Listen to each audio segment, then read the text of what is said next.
Olá. Hoje a gente vai mergulhar num material que, honestamente, parece estar em toda parte há quase um século. São trechos de Como Fazer Amigos e Influenciar Pessoas, do Dale Carnegie. Foi publicado, lá em 1937, mas continua sendo um best-seller. E isso levanta uma questão que me intriga, sabe? O que faz com que essas ideias, nascidas numa era tão diferente, ainda ressoem com tanta força hoje em dia? A natureza humana mudou tão pouco assim? Essa é a pergunta central. E o mais curioso é que o sucesso do livro pegou todo mundo de surpresa na época. Inclusive os editores, que fizeram uma tiragem inicial minúscula, tipo 5.000 cópias. Eles não tinham ideia do fenômeno que tinham em mãos. O que o Carnegie fez não foi criar uma moda passageira. Ele conseguiu mapear e dar nome a uma necessidade humana que é essencialmente atemporal. E a gente vai focar hoje nos 3 pilares da filosofia dele, sabe? As técnicas que sustentam todo o resto do livro. Exato. A nossa missão aqui é desvendar a essência dessas técnicas. Não se trata de aprender truques de manipulação, é entender uma filosofia sobre como as pessoas funcionam. E o ponto de partida que o Carnegie usa é um dado que, mesmo hoje, é de cair o queixo. Uma pesquisa da Carnegie Foundation revelou que só 15% do sucesso financeiro de alguém vem do conhecimento técnico. Os outros 85% vem do que ele chamou de engenharia humana. É uma expressão ótima, né? Engenharia humana. Basicamente é a habilidade de lidar com pessoas, de liberar, de inspirar cooperação. Pensa nisso. 85%. Isso significa que a sua capacidade de se comunicar e se relacionar com os outros tem um peso muito maior no seu sucesso do que, o seu diploma ou as suas habilidades técnicas. E é por isso que essas ideias não envelhecem, sabe? A tecnologia muda, mas a necessidade de colaborar e influenciar continua a mesma. Ok, vamos começar a desempacotar isso. O primeiro princípio de Carnegie é apresentado de forma bem direta. Não critique, não condene, não se queixe. De primeira, isso soa quase como um clichê de autoajuda, né? Mas ele argumenta que isso é a base de tudo. A minha pergunta é, isso não vai contra tudo que a gente aprende hoje sobre a importância do feedback construtivo, principalmente no trabalho? Excelente pergunta, porque toca no cerne da questão. Carnegie não está dizendo para nunca apontar um erro. O que ele ataca é a crítica como ferramenta de mudança de comportamento. E a psicologia por trás disso é muito sólida. A crítica, ela é inútil, porque ela ataca diretamente o ego da pessoa, ela coloca o outro na defensiva, fere o orgulho, o senso de importância, e o resultado quase sempre é ressentimento. Não é mudança. E para provar o ponto, ele vai aos extremos. Que extremos são esses? Ele analisa a mentalidade de criminosos famosos. Por exemplo, o Al Capone, o gangster mais notório de Chicago. Ele não se via como um criminoso. Ele genuinamente se considerava um benfeitor público, que, não recebia o devido reconhecimento. Outro caso é o do pistoleiro Two Gun Crowley. Quando finalmente foi cercado pela polícia em Nova York, em vez de se render, ele escreveu uma carta. E sabe o que dizia? Debaixo do meu casaco há um coração cansado, mas generoso, que não faria mal a ninguém. É inacreditável. O sujeito está no meio de um tiroteio com a polícia e se vê como uma alma incompreendida. Exatamente. O ponto do Carnegie é: se homens que a sociedade considera os piores criminosos não se culpam por nada e justificam todas as suas ações, que chance a gente tem de fazer uma pessoa comum, no dia a dia, aceitar uma crítica sem gerar uma reação defensiva? A resposta é quase nenhuma. E tem a história do Abraham Lincoln, que é um exemplo poderoso que ele usa. Porque mostra que nenhuma das figuras mais emblemáticas da história nasceu com essa habilidade. Ele teve que aprender, e da maneira mais difícil. Sim, essa história é fantástica. Na juventude, Lincoln era o oposto do diplomata que a gente conhece. Ele adorava criticar, ridicularizar publicamente os oponentes. Certa vez, ele escreveu uma carta anônima para um jornal local, zombando de um político irlandês chamado James Shields. Shields ficou tão furioso que o desafiou para um duelo de espadas. Um duelo de espadas? Por causa de uma crítica num jornal? Isso é insano. Quase custou a vida dele. Lincoln foi salvo no último minuto por amigos que intervieram, mas a experiência marcou ele para sempre. Ele aprendeu, na pele, que humilhar alguém publicamente não gera nada de bom. Anos depois, já como presidente, na Guerra Civil, a gente vê o resultado dessa lição. Após a Batalha de Gettysburg, que foi uma vitória crucial para a União, o general Meade cometeu um erro grave. Ele hesitou e deixou o exército inimigo escapar. Lincoln ficou absolutamente furioso. Ele viu ali a chance de ter acabado com a guerra. Imagina a frustração dele. Deve ter descarregado tudo no general. Ele escreveu uma carta incendiária para o Meade. Uma carta que, segundo historiadores, teria destruído o general. Mas ele nunca enviou. A carta foi encontrada numa gaveta da escrivaninha dele depois da morte dele. Naquele momento de raiva, Lincoln parou e pensou: o que eu ganho enviando isso? Vou aliviar a minha frustração, mas vou criar um ressentimento eterno em Meade. Vou destruir a moral dele, a utilidade dele como general. E ele guardou a carta. É a lição final do Carnegie sobre o assunto. A crítica é como um pombo-correio. Você a envia para atacar alguém, mas ela sempre volta para casa, para te atingir. E é fascinante pensar nisso no mundo de hoje. Lincoln teve a noite toda para pensar e decidir não enviar a carta. Hoje, essa decisão precisa ser tomada no segundo, antes de apertar enviar num e-mail raivoso, num tweet. A contenção é a mesma, mas a velocidade é brutalmente diferente. E para fechar esse ponto, o livro cita um texto chamado O Pai Perdoa, que é de cortar o coração. Um pai observa o filho dormindo e começa a se arrepender de todas as pequenas críticas que fez durante o dia. Não limpa os sapatos, joga as coisas no chão. Coisas pequenas que, somadas, criam um ambiente de condenação. É um lembrete, né?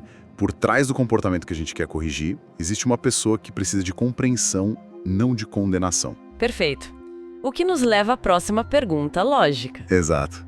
Se criticar é tão contraproducente, qual é a alternativa? Ficar em silêncio e deixar tudo passar também não parece ser a solução, né? E não é. É aqui que entra o segundo princípio do Carnegie, que ele chama de o grande segredo para lidar com as pessoas. E o segredo é, na verdade, bem simples. Em vez de focar no que a pessoa fez de errado, foque em satisfazer a necessidade emocional mais profunda do ser humano. O filósofo John Dewey chamou isso de o desejo de ser importante. O psicólogo William James foi ainda mais direto. O anseio de ser apreciado. É uma fome emocional que, quando é saciada, muda completamente a dinâmica de uma relação. Fome emocional. Gostei disso. E o exemplo que ele usa para ilustrar isso é o de Charles Schwab. Ele era presidente da US Steel, sob o comando do Andrew Carnegie. O salário dele era de mais de $1 milhão por ano. Isso no início do século XX. Era uma fortuna absurda.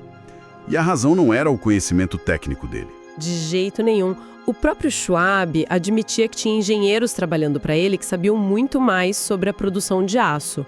Quando perguntaram ao Andrew Carnegie por que ele pagava tanto ao Schwab, ele disse que era pela habilidade dele de lidar com pessoas. E o próprio Schwab resumiu o segredo dele assim: considera minha capacidade de despertar o entusiasmo entre as pessoas o maior dom que possuo. E a forma de desenvolver o que há de melhor em uma pessoa é através da apreciação e do incentivo. E ele completou com uma frase demolidora: sou rápido em elogiar, mas detesto encontrar defeitos. Se gosto de algo, sou caloroso na minha aprovação e generoso no meu elogio. Uma filosofia de liderança poderosa. Mas, sendo um pouco cético aqui, isso não soa um pouco manipulador? Tipo, elogiar as pessoas o tempo todo só para conseguir o que você quer? Onde fica a linha entre apreciação genuína e, sei lá, uma tática de gestão para extrair mais produtividade? Essa é a ressalva mais importante que o Carnegie faz, e ele dedica muito tempo a isso. Ele estabelece uma diferença gigantesca entre apreciação e bajulação. A apreciação é sincera, ela vem do coração, é específica. Você reconhece um esforço real, uma qualidade genuína. A bajulação, por outro lado, é oca, é egoísta, é barata e as pessoas inteligentes farejam a falsidade a quilômetros de distância. Tentar usar bajulação é um erro de principiante, porque insulta a inteligência do outro e gera desconfiança. A apreciação genuína, por outro lado, é um dos motivadores mais poderosos que existem. Entendi. A sinceridade é o ingrediente-chave. Totalmente! Tem uma história no livro sobre um aluno do Carnegie que decidiu testar isso em casa. O casamento dele não ia bem. Para um exercício da aula, ele tinha que listar 6 críticas que faria à esposa. Mas, em vez disso, ele decidiu fazer o oposto. Ele parou numa floricultura, enviou 6 rosas para ela com um bilhete que dizia: "Eu não consigo pensar em 6 coisas que eu mudaria em você. Eu te amo do jeito que você é." Uau, que virada! A reação dela, quando ele chegou em casa, foi de lágrimas nos olhos. Ela estava chocada, emocionada. Aquele pequeno ato de apreciação sincera, em vez da crítica habitual, quebrou um ciclo de negatividade e transformou a atmosfera do relacionamento deles. É um exemplo pequeno, mas que mostra o poder de saciar essa fome emocional de ser valorizado. Faz todo sentido. Ok, então a gente já estabeleceu que criticar não funciona e que a apreciação sincera é o caminho. Mas como a gente usa isso para de fato convencer alguém a fazer alguma coisa? Como se traduz isso em influência e em ação? Essa é a terceira peça do quebra-cabeça. E a resposta do Carnegie é outra ideia que parece óbvia, mas que a gente esquece o tempo todo. A única maneira de fazer alguém fazer alguma coisa é fazendo com que a outra pessoa queira fazer. E para isso, você precisa falar sobre o que ela quer, não sobre o que você quer. É a famosa analogia da pescaria, certo? Exatamente. Ele dizia: "Eu pessoalmente adoro morangos com creme. É a minha sobremesa favorita. Mas por algum motivo estranho, os peixes preferem minhocas. Então quando ele vai pescar, ele não coloca morangos com creme no anzol. Ele coloca minhocas. Ele não pensa no que ele gosta, ele pensa no que o peixe gosta." Com as pessoas é a mesma coisa. Ficar falando sobre as nossas necessidades, os nossos desejos, é inútil. A chave é descobrir o que a outra pessoa deseja e mostrar a ela como conseguir isso através da ação que você está propondo. Isso exige uma mudança de perspectiva brutal. Parar de pensar no eu quero e começar a pensar no o que ele ou ela quer. O livro tem um exemplo fantástico sobre isso, de um pai que não conseguia fazer o filho pequeno comer. Sim, é um caso clássico. O pai já tinha tentado de tudo: súplicas, ameaças, castigos, nada funcionava. O problema era que o pai só falava do que ele queria. "Eu quero que você coma." Um dia, ele percebeu que o filho tinha um problema. Havia um menino mais velho, um valentão na vizinhança, que vivia roubando o triciclo dele. E ele conectou as duas coisas. De forma brilhante. Em vez de falar sobre comida, ele disse ao filho: "Você quer dar uma surra naquele valentão um dia e pegar o seu triciclo de volta?" O olho do menino brilhou. O pai continuou: "Para isso, você precisa ficar forte. E o que te deixa forte é comer o que a sua mãe prepara." O problema da alimentação acabou naquele exato instante. O menino começou a comer de tudo, motivado pelo seu próprio desejo de resolver o seu próprio problema. É uma tática meio maquiavélica para um pai, mas absolutamente genial. Mostra que entender a motivação real da pessoa tudo, mesmo que seja para ganhar do valentão da vizinhança. E o mesmo princípio se aplica de forma idêntica no mundo profissional. O próprio Carnegie viveu isso. Ele alugava o salão de baile de um grande hotel em Nova York para as palestras dele. Um dia, o gerente do hotel informou que o aluguel ia triplicar. A maioria de nós teria entrado lá reclamando do aumento absurdo, dizendo que era injusto, que era um cliente antigo, focando totalmente nas nossas próprias necessidades. Exato. Mas o Carnegie sabia que isso não levaria a lugar nenhum. Então, no dia seguinte, ele foi se encontrar com o gerente. Mas em vez de falar sobre o que ele queria, ele pegou uma folha de papel e disse: "Eu recebi a sua carta, mas antes de decidir, vamos analisar juntos as vantagens e desvantagens para o hotel com esse aumento." Ele dividiu a folha em 2 colunas. E isso é muito contraintuitivo. Totalmente. Na coluna Vantagens, ele escreveu: "Salão de baile livre." E explicou: O senhor terá o salão livre para alugar para bailes e convenções, que são muito mais lucrativos do que as minhas palestras. Na coluna Desvantagens, ele escreveu: perda da minha receita e perda de publicidade gratuita. E aí ele explicou: eu não terei como pagar o novo valor, então serei forçado a procurar outro lugar. Isso significa que o senhor perde 100% da receita que tinha comigo. Além disso, as minhas palestras atraem milhares de pessoas cultas e educadas para o seu hotel toda semana. É uma publicidade gratuita fantástica. Se eu for para outro hotel, essa publicidade vai comigo. Ele entregou a folha ao gerente e disse: pense nisso e me dê uma resposta. No dia seguinte, o gerente reduziu o aumento em 50%. Fantástico. Ele conseguiu o que queria sem dizer uma única palavra sobre eu quero ou eu preciso. Ele enquadrou a discussão inteira em torno dos interesses do gerente. Ele deu ao gerente uma maneira de justificar a redução do preço para si mesmo e para os superiores, mostrando que era uma decisão de negócio inteligente para o hotel. Ele transformou uma negociação adversária numa resolução conjunta de um problema. Ok, vamos juntar as peças. Exploramos 3 ideias centrais. A primeira é a futilidade da crítica.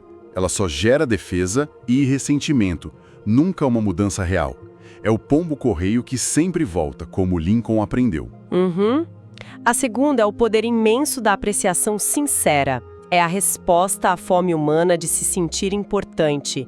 E, crucialmente, não é bajulação barata, mas um reconhecimento genuíno que motiva e inspira, como Charles Schwab demonstrou. E a terceira, que amarra tudo, é a chave para a influência. Despertar nos outros um desejo ardente. Isso só acontece quando a gente para de pescar com morangos e começa a usar minhocas. Ou seja, quando falamos nos termos dos interesses e desejos da outra pessoa. No final das contas, o que o Carnegie propõe não é um conjunto de truques, mas uma mudança fundamental de perspectiva. É um exercício constante de sair da própria cabeça e tentar genuinamente ver o mundo através dos olhos da outra pessoa. Ele argumenta que essa abordagem não é só mais eficaz para conseguir o que queremos, mas que ela fundamentalmente torna a vida mais rica e as nossas interações muito mais prazerosas. Você deixa de ver os outros como obstáculos e passa a vê-los como parceiros em potencial. Para fechar, fica uma reflexão que o próprio Carnegie propõe. Ele escreveu: aquele que consegue fazer isso terá o mundo inteiro ao seu lado. Aquele que não consegue trilhará um caminho solitário. Então, a pergunta para se levar daqui é: na nossa próxima interação importante, seja com um chefe, um cliente ou um familiar, a gente está preparando os nossos argumentos focados no que nós queremos? Ou estamos tentando entender genuinamente o que a outra pessoa deseja e por quê? A resposta pode mudar absolutamente tudo.